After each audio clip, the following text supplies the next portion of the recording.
Hello friends, मेरा नाम प्रज्ञा सिंह है। कंप्यूटर साइंस लेक्चर सीरीज़ में मैं आप सबका फिर से बहुत बहुत स्वागत करती हूँ। और आइए आज हम पढ़ते हैं ई कॉमर्स पार्ट 2। इसके पहले मैंने ई कॉमर्स की एक और वीडियो बनाई है जिसका नाम ई कॉमर्स पार्ट 1 है।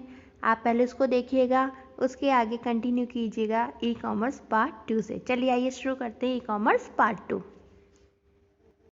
ई कॉमर्स के इस दूसरे पार्ट में हम ये डिस्कस करेंगे कि जो ई कॉमर्स है उसको कितने भागों में बांटा गया है, यानी कितने तरीके से ई कॉमर्स किया जाता है। ई कॉमर्स के कार्य को मुख्य 4 भागों में बांटा गया है। नंबर 1, बिजनेस टू बिजनेस यानी B2B। Second one is business to consumer, it means B2C। Third one is consumer to business, means C2B, and last one is consumer to consumer, it means C2C. First point देखते हैं, business to business. Business to business का अर्थ है एक व्यापारी अन्य व्यापारी से जब सामान खरीदता है तो इस प्रक्रिया को हम बिजनेस टू बिजनेस कहते हैं। जैसे कोई सामान बनाने वाली कंपनी है, उससे सामान किसने खरीदा? होलसेलर ने यानी थोक विक्रेता ने। फिर थोक विक्रेता से वो सामान किसने खरीदा? रिटेलर ने यानी कोई छोटे दुकानदार ने सामान खरीदा। तो जो व्यापारी हैं वो आपस में ही सामान का और पैसों का लेन देन कर रहे हैं, इस प्रक्रिया को बिजनेस टू बिजनेस कहते हैं। और जब यही प्रक्रिया ऑनलाइन मोड में होती है यानी ऑनलाइन होती है तो हम इस प्रक्रिया को business to business in e commerce यानी ई कॉमर्स में के थ्रू या ई कॉमर्स में बिजनेस टू बिजनेस कहते हैं, या ई कॉमर्स के द्वारा किया गया व्यापार से व्यापार कहते हैं। सेकंड पॉइंट है बिजनेस टू कंज्यूमर। देखिए, बिजनेस टू कंज्यूमर का अर्थ है जब कोई व्यापारी अपना सामान कंज्यूमर तक ऑनलाइन वेबसाइट द्वारा भिजवाता है। जैसे फॉर एग्जांपल amazon.com है ना। आपने अमेजन से या कोई कस्टमर है, उसने अमेजन से कोई सामान परचेस किया तो अमेजन उस सामान को कस्टमर तक पहुंचाएगा। तो जब ऑनलाइन वेबसाइट के द्वारा कोई बिजनेसमैन अपना सामान कस्टमर तक पहुंचाता है ऑनलाइन शॉपिंग के द्वारा, तो ऐसी प्रक्रिया को हम कहते हैं business to consumer in e commerce.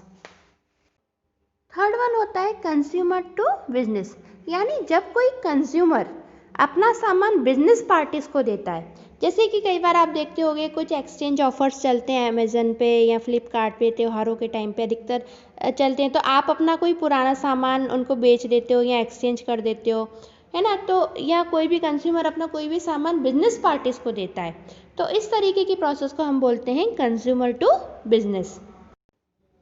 Fourth one आता है consumer to consumer. Consumer to consumer का अर्थ होता है जब एक कस्टमर या एक कंज्यूमर अन्य किसी कंज्यूमर को सामान बेचता है।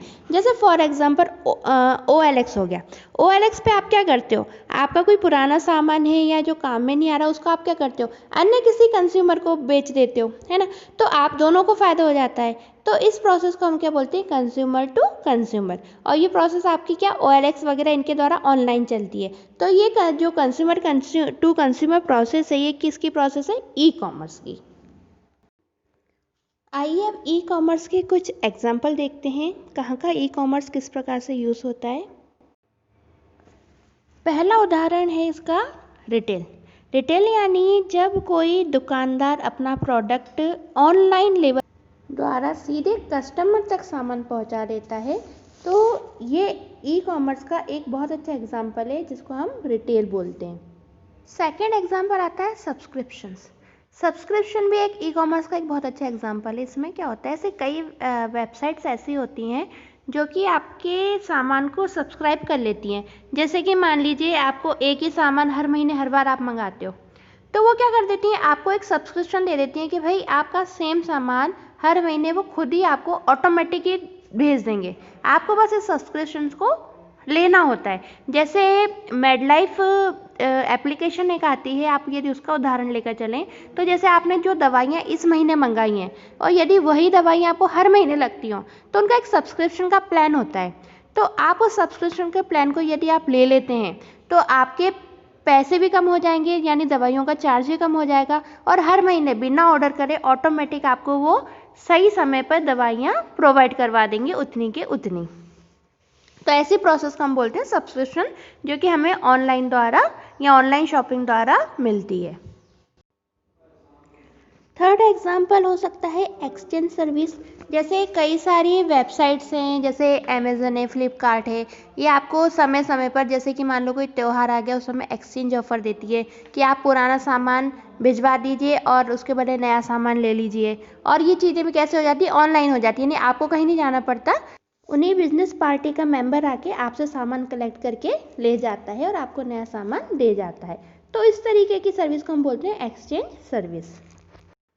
तो फ्रेंड्स, आज के इस ई कॉमर्स के पार्ट 2 में आपने दो चीज़ें देखी। एक तो देखिए आपने ई कॉमर्स के टाइप, यानी कितने टाइप से ई कॉमर्स परफॉर्म होते हैं, और ई कॉमर्स के कुछ एग्जाम्पल। आई होप आप सबको सेकंड पार्ट बहुत पसंद आया होगा, समझ आया होगा। So friends, thanks for watching. Please like, share and subscribe. Bye bye, take care.